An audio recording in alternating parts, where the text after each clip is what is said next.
상계동이 정체되어 있는 사이에 다른 주거지들의 수준이 너무 높아진 거예요. 예를 들어 분당이나 아니면은 이런 곳에서 보면은 교통환경이 많이 좋아졌고요. 용인이나 이런 곳들까지도 하다못해 상계동보다 강남 접근성이 좋아요. 하다 보니까 이 주거지로서 상계동이 가진 경쟁력 자체가 계속 여러하다 보니까, 그러니까 상대적으로 여러하다 보니까 그분에 대한 위기의식을 굉장히 많이 갖고 있어요. 네.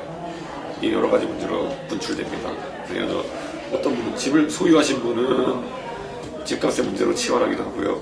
또 세입자이신 분들 같은 경우에는 주거 환경에 학군이나 이런 것들이 열화되는 것에 대해서 굉장히 지적을 많이 하십니다. 젊은 사람이 정치에 이렇게 들어오는 거는 사실 뭐 특이한 상황은 아닙니다.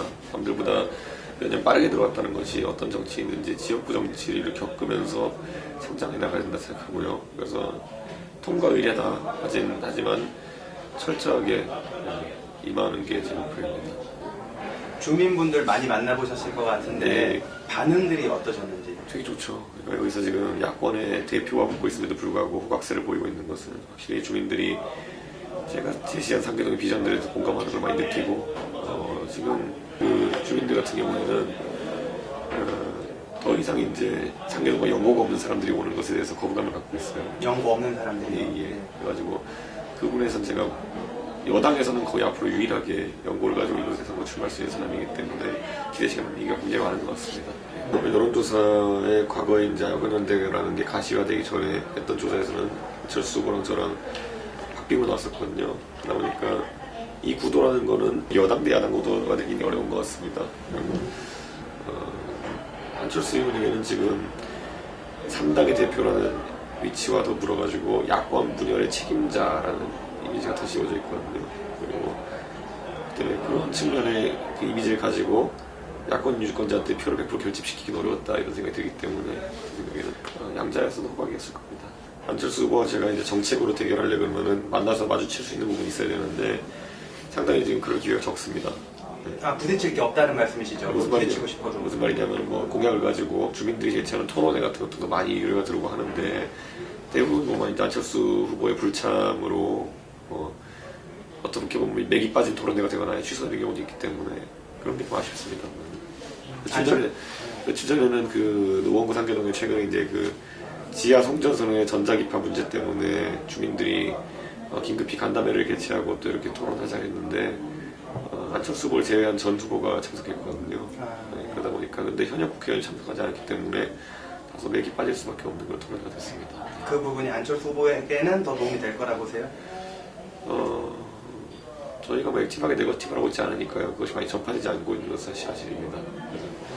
아니면 아시는 주민들 좀 실망하시죠.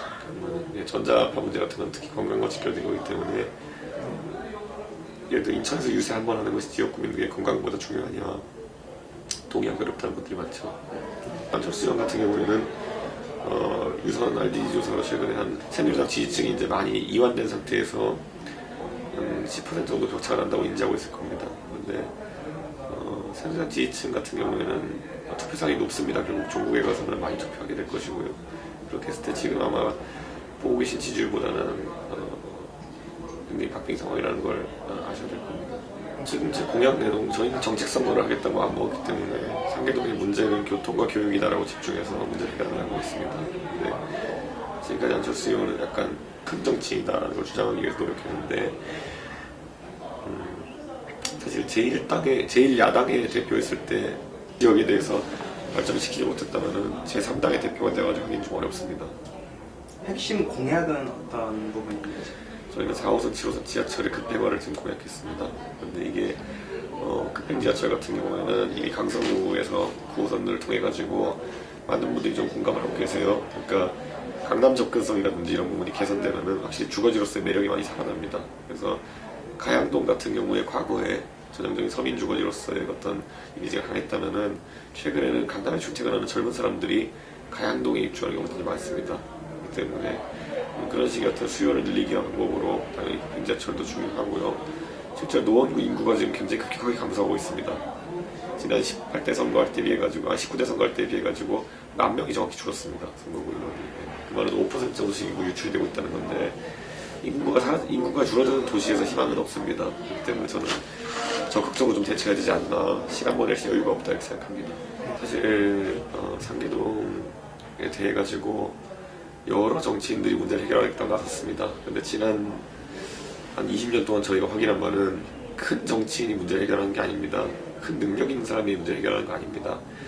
그러기 위해선 첫째로 애착입니다. 원래 지역구 문제 해결이라는 것은 능력 곱하기 애착입니다. 근데 애착이 0이 두보라면은 해결할 수 있는 게 없습니다. 그렇기 때문에 그 부분을 잘 고려해가지고 선거에 한 표 행사해 주시면은 아마 지금 노원구 위기입니다. 4년 동안. 그래서 그 위기를 잘 극복할 수 있지 않을까 이렇게 생각합니다.